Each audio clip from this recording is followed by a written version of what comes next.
Hello, this is Ando Anderson from the New Vaudeville Review. And almost all of our stuff is a collaboration of the four of us, Jenny, Kristen, and Peter, and myself. And but in addition to this, the first draft of the skits are written by one person, and that's what we collaborate on after it's written. So the next few skits that I show are going to feature different people in the troupe and things they're writing. And our first skit is going to feature a skit that was written by Peter Conant from Appleton, Maine.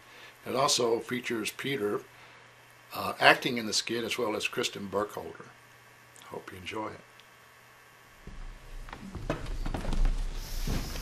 Oh, good, Frank, you're finally home. Did you get those Megabox tickets? They're up to $6 million this week. I'm sorry, Alice, I forgot. Oh, Frank, I don't think you're taking our retirement plan seriously. And why are you so late anyway? Did you stop at Vikings? No, I stopped at the co-op on the way home. The co-op? You never shop at the co-op. What made you go there? Do they have frozen pizzas and soda at the co-op? I don't know, I was just walking down High Street, following a girl along like I do and kind of daydreaming like, and she must have gone into the co-op because the next thing you know, I was in the co-op too. You shouldn't be following young girls, Frank. You're too old for a midlife crisis, and besides, some people might find that a little creepy. Alice, do you believe in fate? What are you talking about, Frank? I think it was fate that brought me into the co-op today, following that girl along. Frank, following a girl is never fate. It's just plain foolish. It's nothing like that, Alice. I learned some stuff in the co-op today that really opened my eyes to what's real in the world. I feel like there's a lot of good stuff I've been missing out on that I could really get into. Don't you think our lives can be better than they are? Well, of course, Frank. That's why I asked you to get those extra Megabucks tickets. I'm not talking about the regular stuff. I mean more like the, internal life. Oh, Frank, you're not going to start spouting all that hippie, religious mumbo-jumbo at me, are you? Because if you are, it's not going to make any sense coming from you. It's nothing like that, Alice. There was this guy there. Ralph, his name was. He was giving a talk on releasing all your inner tension and all like that. And, it hit me right here. Oh, here we go. No, he was talking about an alternative to the regular stuff and not holding back and how we can let go of all our demons and free up our insides to their full potential. And wow, it just made so much sense. Demons? Oh, what demons would those be, Frank? The demons that get you up every day at dawn to go to work and bring you home every night? Because that's all you've got. I mean, what other demons have you got besides, following girls around, of course, but nobody takes that seriously. I mean, what are you talking about? He was saying all this stuff that was just like I've been thinking for a long time. It's like he was talking right to me and thinking my own thoughts and putting them into real words like I could never do. And I think it could change my life. Are you going to start eating yoga and putting candles in your ears and growing granola in the backyard? I mean, this isn't like when your cousin Bert joined that Sufi cult and because he thought it had something to do with sofas, is it? He did get a nice trip to Iran out of that. Remember when my sister found that book about meditation called Welcome to the Inner Sanctimony, and she was unbearable for months?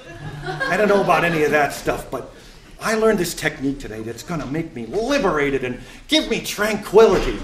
Don't you want to hear about it? Go ahead, Frank. Rock my world. Alice, we're going to learn the power of the positive belch. See, belching has always been looked down on as being crude and all that. That's why nobody discovered how much good you can get out of it. I always suspected that, see. So once he started talking about it, I knew he was right. Ralph was saying that if you belch properly, it gets all that inner junk out and leaves room for all the better stuff. It's a spiritual thing, belching, because it's like this mystical thing comes out of you and it's only there for a short time and then it's gone and it can't be reproduced exactly. Did you know that every belch is unique, just like snowflakes? That makes them special, see? So Ralph was demonstrating all these different kinds of belches and you could really see how he gets more relaxed with each one. It's like the tension is released out into the air. People are always trying to hold him back and it's just not good for you. You learned all this at the co-op? Are you sure you weren't at Rollies? Alice, we got the co-op all wrong. This all makes perfect sense. So Ralph was saying that a belch is so powerful, even a word that sounds like a belch can change things. He changed his name when he got into the power of the positive belch. To Ralph? Exactly. And he said there's a lot of people that are really into the power of positive belch, and they've taken on names to express it. You know that singer from Iceland, the one you can't stand? You mean Bjork? She chose that name? Yeah, I mean, look at her. Nobody likes her music, but yet she's famous and successful. Remember when she wore that swan costume to the Oscars and everybody laughed at her, but they just didn't get it. She was celebrating the power of the positive belch. See, swans have this real long neck, see, and it really powers up the release of inner turmoil. You learned all this at the co-op. And giraffes. Oh, they're like holy sacred creatures with their big long neck, you know? And their name. Just say it a couple times, you'll see. Ralph had a whole bunch of us just standing in the checkout line saying giraffe over and over again. It felt great. I can picture that. I'm getting a real picture of that. Oh, and how do you explain the success of Birkenstocks? I mean, they're really uncomfortable, and yet you see them everywhere. People get a good feeling just by saying, I'm wearing Birkenstocks. It's magical, Alice. They don't even know it, but they get... It helps them release and relax. Oh, you learned all this at the co-op? Oh, once you start, it's amazing the power in it. Come on, try it with me. Well, you know, I do feel a little bit of indigestion. I was just going to go get Tums. No! No Tums! They're the enemy of the positive belch. Look, we'll just start with some small steps. But I can't make a burp on purpose. They just happen. Oh, well, the first thing you do is just to recite a word over and over again. They call it a mantra. And then, later, you can learn to belch intentionally, and then, even speak with it. Oh, Ralph was talking about this guy who's like this burp saint or something. He can recite the whole Pledge of Allegiance in a belch. Come on, let's do a mantra. Let's see, how about bergamot or begonia? Oh, Berwick. Try it, come on with me. Berwick, Berwick, Berwick, Berwick, Berwick. Oh, Frank, that does feel good. Yeah. Oh, let's do giraffe. That's so good. Ready?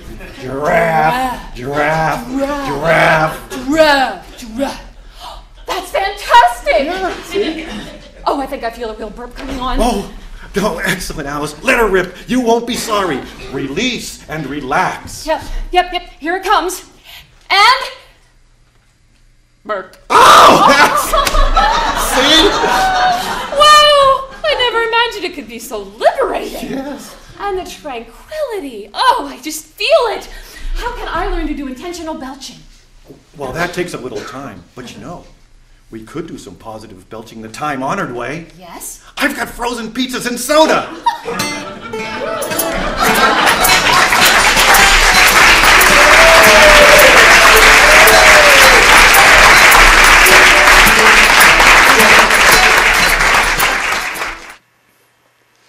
Well, hope you enjoyed that skit. I know I did. People in the audience seem to like it pretty well.